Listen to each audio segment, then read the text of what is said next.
साईडला आहे, तू या साईडला चाललीस. तिने घर बदललं ना, आता वस्तीत नाही राहते, आता इथंच राहते. राणी, खोटं नाही बोलताय तू. खरं खरं सांग काय झालंय.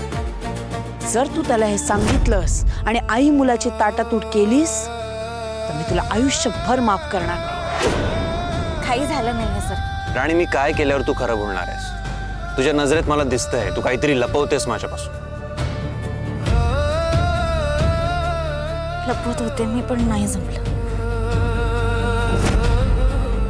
सर, मी ही पुस्तकं परत देऊन तुमचं घड्याळ परत आणायला चालले. काय? अशी पुस्तकं नकोत मला. अशी पुस्तकं म्हणजे? ज्या पुस्तकांसाठी तुमचं घड्याळ गहाण ठेवावे लागेल तशी पुस्तकं नकोत मला. आणि त्या बुक्सपेक्षा व्हॅल्युएबल असं काहीच नाहीये, हे तुला सुद्धा माहिती आहे. आता नाही मला वाटत असं. मालती मॅडमने तुम्हाला एवढ्या प्रेमाने ते घड्याळ आणलं, तुम्ही ते माझ्या पुस्तकांसाठी असं गहाण ठेवायला नको.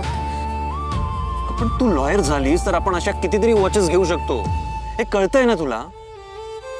मला कळत नाहीये तू इमोशनली विचार का करतेस. प्रॅक्टिकली विचार कर ना थोडासा. बघा, हा आपल्या भावनांचा प्रश्न नाहीच आहे.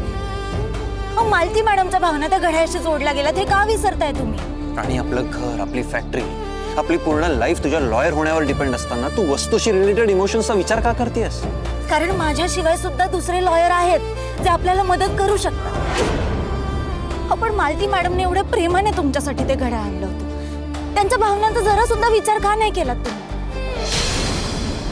एक मिनिट, मला एक सांग, तुला खरंच हे बुक्स नको आहेत की तुला कोणी सांगितलंय की हे बुक्स देऊन वॉच परत घेऊन ये म्हणून? असं काहीच नाही. ठीक आहे, नाही मला कळतंय तू असं का करतेस. चल माझ्यासोबत. सर नाही, जाऊ द्या तुम्ही मला. हे बघा, तुमचं घड्याळ परत आणल्याशिवाय मी घरी जाणार नाही. राणी, ते घड्याळ परत आणून ना तुझ्यावरची माझ्यावरची वाईट वेळ निघून जाणार नाहीये. आपली वेळ ही फक्त तूच बदलू शकतेस. येते काय नाही. आता आपण यावर क्लिअर डिस्कशन करायलाच पाहिजे. तू चल माझ्यासोबत. अहो सर,